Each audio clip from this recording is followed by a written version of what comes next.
ಜೀವನದ ದೊಡ್ಡ ಅದೃಷ್ಟ.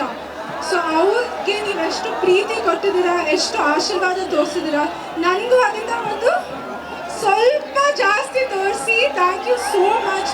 ಅವರಿಂದ ನಾನು ಇಲ್ಲಿ ನಿಂತಿದ್ದೀನಿ. ಸೊ ಅವ್ರಿಗೆ ನೀವು ಎಷ್ಟು ತೋರಿಸಿದ್ರ ನನಗೂ ತೋರಿಸಿ.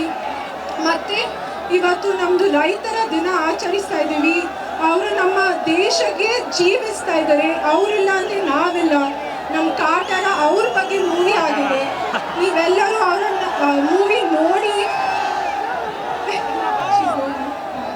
ನಾನು ನಿಮಗೆ ಮತ್ತೊಂದು ಹೇಳಬೇಕು. ನಾನು ಅಂಬರೀಷ್ ಅವ್ರ ಶೂಟಿಂಗಲ್ಲಿರುವಾಗ ಹೆಂಗೆ ಮಂಡ್ಯದಿಂದ ಊಟ ಬರೋದು, ಇವ್ರ ಶೂಟಿಂಗ್ ನಾನು ಹೋಗುವಾಗ ಅದೇ ಅಂಬರೀಷ್ ಅವ್ರು ನೋಡಿದೆ ನನ್ನ ದರ್ಶನಲ್ಲಿ. ಏನು ಊಟ, ಮಂಡ್ಯದಿಂದ ಊಟ ಪ್ರತಿ ದಿವಸನೂ ಫೆಸ್ಟಿವಲ್, ದೊಡ್ಡ ಹಬ್ಬನೇ. ಇದು ನಾನು ಹೇಳಬೇಕು. ನಿಜವಾಗ್ಲೂ ಅವರು ನೋಡೋಕೆ ಹಂಗಿದ್ದಾರೆ, ಬಟ್ ಮಗು ಅಂತ ಮನಸ್ಸು. ಅವರೆಲ್ರಿಗೂ ಪ್ರೀತಿ ಹಂಗೆ ತುಂಬಿಕೊಡ್ತಾರೆ. ಆಮೇಲೆ ಅವ್ರಿಗೆ ಎಷ್ಟೊಂದು ಊಟ ಆಗಲಿ ಇಲ್ಲ ಅಂದರೆ ಪ್ರೀತಿ ಆಗಲಿ, hospitality, hats off to the boss ಅವ್ರಿಗೆ. ದ್ಯಾಟ್ಸ್ ಟ್ರೂ, ನಿಜವಾದ ಮಾತು.